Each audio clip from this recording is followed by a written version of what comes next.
دوستو، پرانے وقتوں کی بات ہے کہ ملک یمن پر ایک نیک دل بادشاہ حکومت کرتا تھا۔ وہ اپنی رعایا کے ساتھ بہت نیک سلوک کرتا تھا۔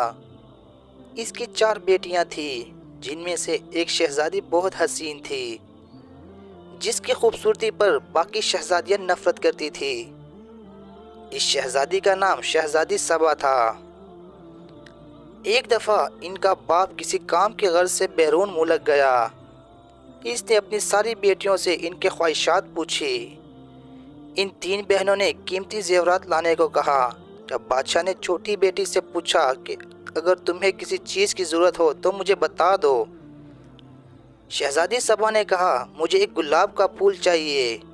ان کا باپ کوئی نہ کوئی بات بھول جاتا تھا، اس لیے صرف شہزادی سبا کے لیے پھول لے آیا، باقی چیزیں وہ بھول چکا تھا۔ جب وہ گھر آیا تو شہزادیاں دروازے پر کھڑی اپنے باپ کا انتظار کر رہی تھی۔ جب ان کا باپ آیا تو صرف ایک پھول کے علاوہ اس کے پاس اور کوئی چیز نہ تھی۔ شہزادیوں نے اپنے باپ کو برا بھلا کہہ کر باپ کی نافرمانی کی۔ شہزادی سبا کمرے میں جا کر رونے لگی۔ اس کا باپ کمرے میں آیا اور اس کا پھول اسے دے دیا۔ بادشاہ نے کہا دنیا میں سب سے زیادہ قیمتی چیز والدین کی خدمت ہے۔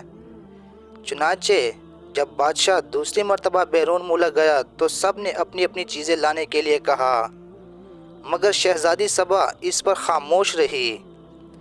اس نے سوچا کہ اس بار کوئی ایسی بات نہ ہو کہ جس سے میرے باپ کا دل دکھے، تو بادشاہ نے اپنی بیٹیوں کے لیے زیورات لیے۔ راستے میں ایک جنگل تھا۔ بادشاہ اس جنگل میں سے گزر رہا تھا تو اس نے درخت پر بیٹھے ایک چمگادڑ کو دیکھا۔ وہ چمگادڑ اصل میں ایک خوفناک جن تھا۔ اس نے بادشاہ کو قید کر لیا۔ ایک شہزادہ یہ سارا منظر دیکھ رہا تھا۔ اس نے اپنی تیز دھار تلوار نکالی اور چمگادڑ کی گردن پر مار دی۔ چمگادڑ اسی وقت مر گیا۔ شہزادہ بادشاہ کو محل لے گیا اور ان کی بیٹیوں کو سارا ماجرا سنا دیا۔ شہزادیاں اپنے باپ کے پاس آئی اور اپنے باپ سے نافرمانی پر معافی مانگی۔ بادشاہ نے اس وقت اپنی ساری بیٹیوں میں سے سبا پر فخر محسوس کیا اور اپنی ساری بیٹیوں کو گلے لگا لیا۔ سب ہنسی خوشی رہنے لگے۔ دوستو، مل جل کر رہنے سے برکت ہوتی ہے۔ ہمیں بھی چاہیے کہ شہزادی سبا کی طرح اپنے والدین کی خدمت کریں اور ایسی بات زبان پر نہ لائیں جس سے والدین کا دل دکھے۔ تو امید کرتا ہوں دوستو کہ آپ کو ہماری آج کی ویڈیو اچھی لگی ہوگی۔ اگر اچھی لگی ہے تو ہمارے چینل کو سبسکرائب کر دیجئے۔ شکریہ۔